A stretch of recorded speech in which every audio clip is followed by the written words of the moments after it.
रामनाथ की नगरी में दक्षिण भारत में हुए यज्ञ आयोजनों में रामेश्वरम का कार्यक्रम ज्यादा बड़ा नहीं था। मुश्किल से 2,500-3,000 लोग आए होंगे, लेकिन इसकी तैयारियों से लेकर संपन्न होने तक की मात्रा अनुभवों से समृद्ध थी। राम झरोखा मार्ग पर कई पीढ़ियों से रह रहे जोधपुर के ज्वालादत्त बंगला मथुरा के पूर्णाहुति समारोह में आए थे। उन्होंने रामेश्वर के 5 कुंडीय गायत्री महायज्ञ का संकल्प लिया था। संकल्प लेने से पहले आचार्य श्री से पूछा, रामेश्वर में ब्राह्मणों और पंडों का बड़ा वर्चस्व है। उनमें बहुत से लकीर के फकीर हैं। वे अड़चन तो नहीं डालेंगे? बंगला इस बात का निश्चित उत्तर नहीं दे पाए थे। संशय में थे कि विरोध होगा या नहीं। आचार्य श्री ने पूछा, विरोध तो होगा ही। वहां के पंडितों ने भगवान राम का भी विरोध किया था। सारी जगती जब रावण वध और लंका विजय के लिए भगवान की जय जयकार कर रही थी, तो रामेश्वर के विद्वान उन्हें ब्रह्म हत्या का दोषी बता रहे थे। आचार्य श्री का आशय भगवान राम की वापसी के समय हुई एक घटना था। पुराण प्रसिद्ध है कि जब वे रावण का वध कर लौट रहे थे तो कुछ समय के लिए रामेश्वरम रुके। यहाँ के विद्वान पंडितों ने उनकी सराहना के बजाय उन्हें ब्रह्म हत्या का दोषी बताया। उनके अनुसार रावण एक विद्वान, कर्मकांडी और तपस्वी ब्राह्मण था। उसमें यज्ञ, दान, तप और ज्ञान के चारों गुण थे जो एक ब्राह्मण में होना चाहिए। युद्ध में ही सही, उसका वध पातक ही था। रामेश्वरम के ब्राह्मणों ने इस पाप का प्रायश्चित भी बताया था।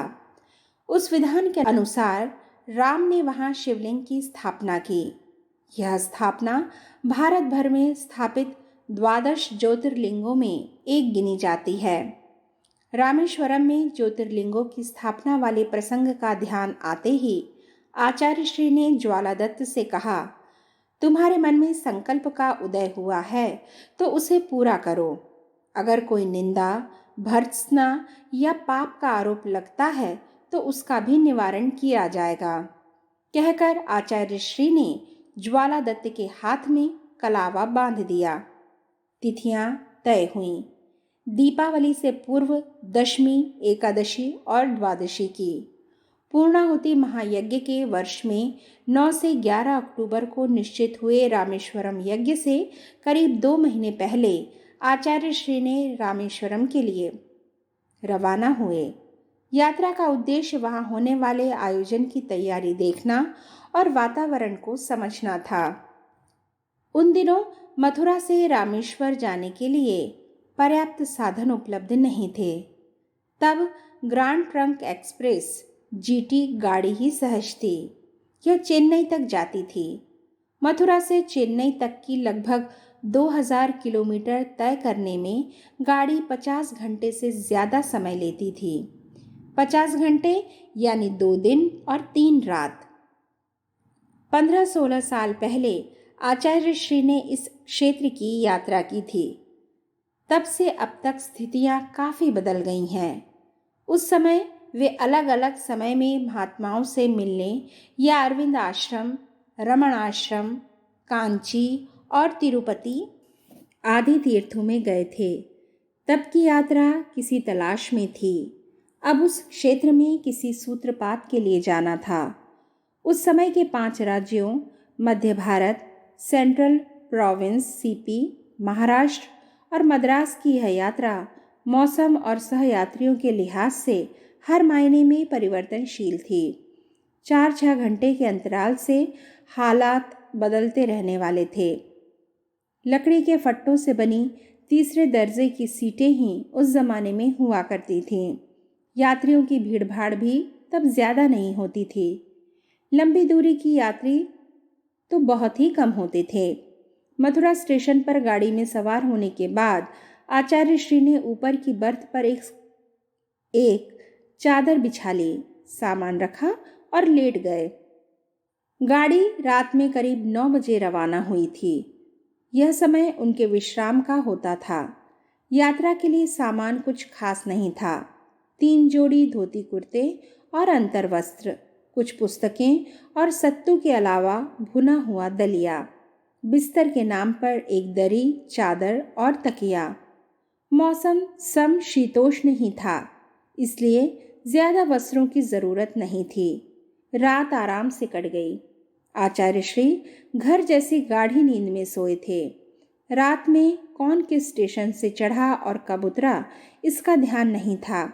कपड़े जिस लोहे के बक्से में थे वह सिरहाने रखा था। सुबह उठे तब गाड़ी भोपाल स्टेशन पर ठहरी हुई थी। अशोक का संबोधि क्षेत्र। भोपाल में कुछ यात्री डिब्बे में चढ़े। उनमें एक बौद्ध भिक्षु भी था। पीले वस्त्र पहने उस भिक्षु के चेहरे पर शांति की आभा चमक रही थी, जैसे वह अभी ध्यान से उठकर आया हो।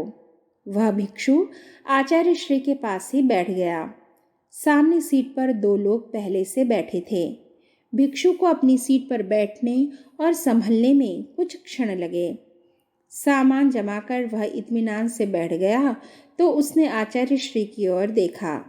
दोनों की नजरें मिली और भिक्षु ने तत्क्षण उन्हें हाथ जोड़कर झुककर नमस्कार किया।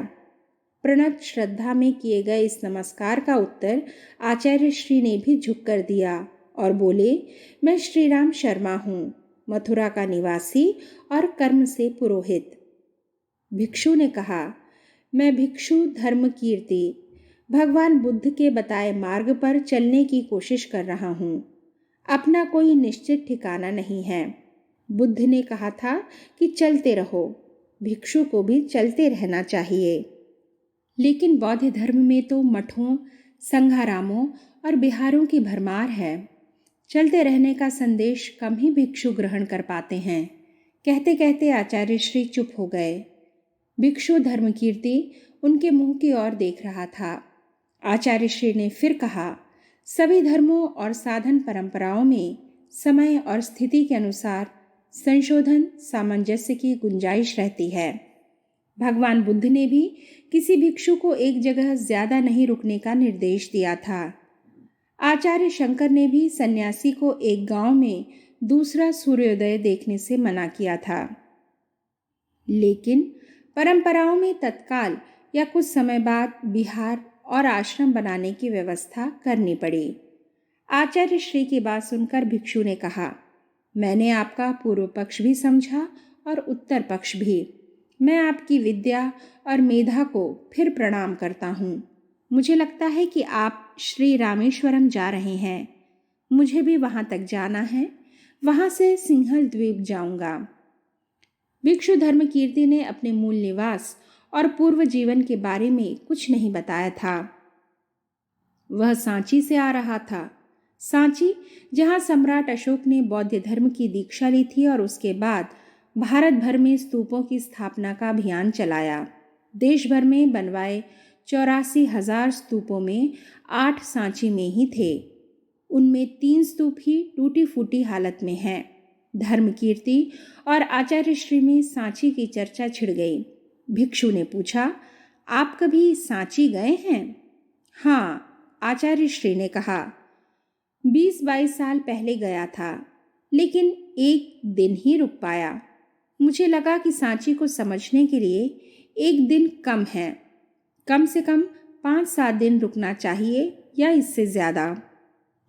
भिक्षु ने कहा, 5-7 वर्ष रुकें तो भी कम होगा।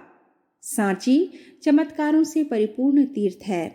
वह भगवान बुद्ध के लिए समर्पित है, लेकिन वहाँ उनकी कोई मूर्ति नहीं है। सिर्फ प्रतीकों से ही बुद्ध की जीवन गाथा समझाई गई है।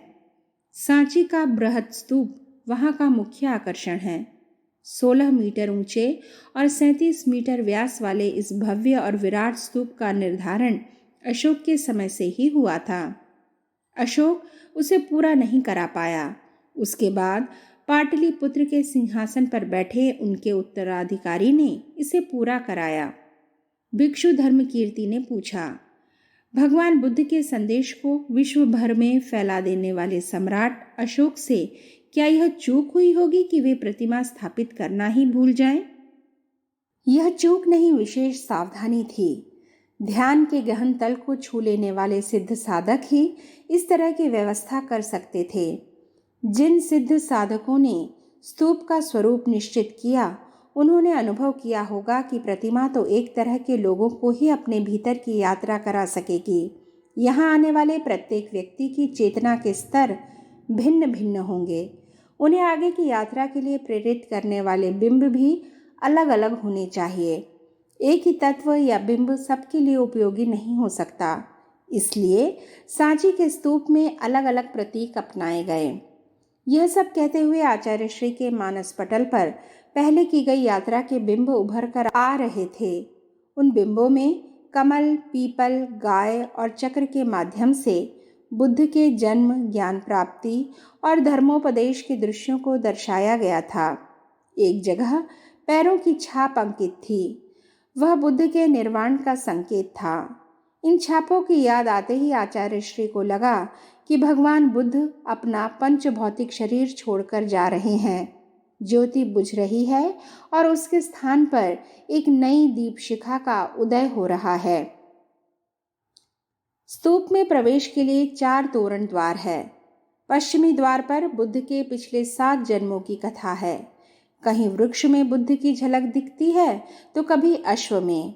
यहाँ दर्शाए गए बिंबों में बुद्ध को दैत्यगण तरह तरह से प्रलोभन दे रहे हैं। उन प्रलोभनों को ठुकराए जाते हुए दिखाया गया है। दक्षिण द्वार पर खचित पत्थरों में बुद्ध के जन्म की झांकी है। इसी द्वार के पास भग्न अवस्था में सिंह मूर्ति भी है। सारनाथ में भी इसी तरह की मूर्ति है। भारत का राष्ट्रीय चिन्ह इसी मूर्ति को बनाया गया है। पूर्व द्वार पर राजकुमार गौतम के महाभिनिष्क्रमण और सिद्धार्थ को संबोधित मिलने के दृश्य हैं। उत्तर में आम्र वृक्ष के नीचे भगवान बुद्ध धर्म का उपदेश दे रहे हैं। भिक्षु धर्म कीर्ति और आचार्य श्री में जो संवाद चल रहा था, उसका सार यह था कि इन चित्रों या दृश्यों को एकाग्र चित्त होकर देखने के बाद चेतना के तार झंकृत होते ही हैं। किसी के तार कमल को देखकर झंकृत हो जाएंगे तो किसी के पीपल को देखकर। पैरों की छाप देखकर भी किसी की चेतना में सोए हुए संस्कार जाग सकते हैं कि अंतर यात्रा पर रवाना होना है। उत्तर दिशा में एक दृश्य है। उसमें भगवान बुद्ध आम्र वृक्ष के नीचे बैठे उपदेश दे रहे हैं। उनके चरणों से प्रकाश पुंज निकल रहा है और सिर से जल की अजस्र धारा प्रवाहित हो रही है, जैसे भगवान शंकर के माथे से गंगा जल प्रवाहित हो रहा है। पैरों से प्रकाश ऊर्जा और माथे से शीतलता का प्रवाह दर्शाता है कि अध्यात्म मार्ग में ऊर्जा की ऊष्मा के साथ शांति और शीतलता भी चाहिए। इन चर्चाओं में पूरा दिन व्यतीत हो गया।